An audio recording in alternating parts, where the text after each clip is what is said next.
মতিনন্দীর কোনি উপন্যাসের দ্বিতীয় পরিচ্ছেদের মূল বিষয়বস্তুগুলি আমরা আজকে জানব।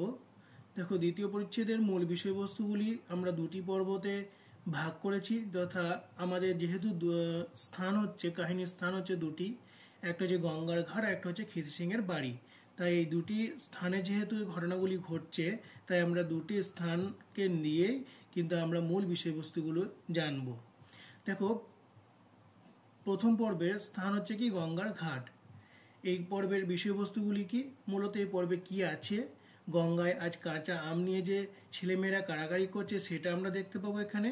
আর একটা দেখতে পাবো কি, বারুণী তিথি উপলক্ষে গঙ্গায় যে আম সবাই ছুঁড়ে গঙ্গা মাকে নিবেদন করছে, সেই আম নিয়ে কয়েকটি বাচ্চা ছেলে মেয়ে তারা করছে, সেই দৃশ্য আমরা দেখে থাকি।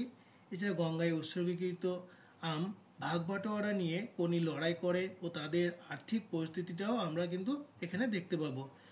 আর এখানে কোনি নামটি আমরা প্রথম কিন্তু এখানে পাই। আর দ্বিতীয় পর্বটা ঘটছে কোথায়? খিতি সিংয়ের বাড়িতে।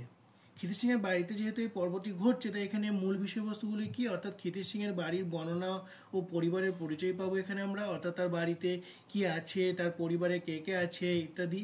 এখানে দেখতে পাবো লীলাবতী টেলারিং দোকান। এই টেলারিং দোকানটি লীলাবতী একা হাতে নতুনভাবে গড়ে তোলে। দোকানটির নাম দেন প্রজাপতি।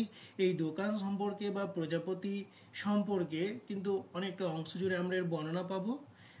আর এই অংশটা কিন্তু খুবই একটা গুরুত্বপূর্ণ বিষয় এই পরিচ্ছেদে। খিতি সিং ও লীলাবতীর খাদ্যাভ্যাস সম্পর্কে আমরা জানবো, অর্থাৎ খিতি সিং ও লীলাবতী কি খাবার খেতে ভালোবাসে এবং খিতি সিংয়ের খাবারের তালিকা কি, এখানে কিন্তু এগুলোই মূলত আমরা দেখতে পাবো।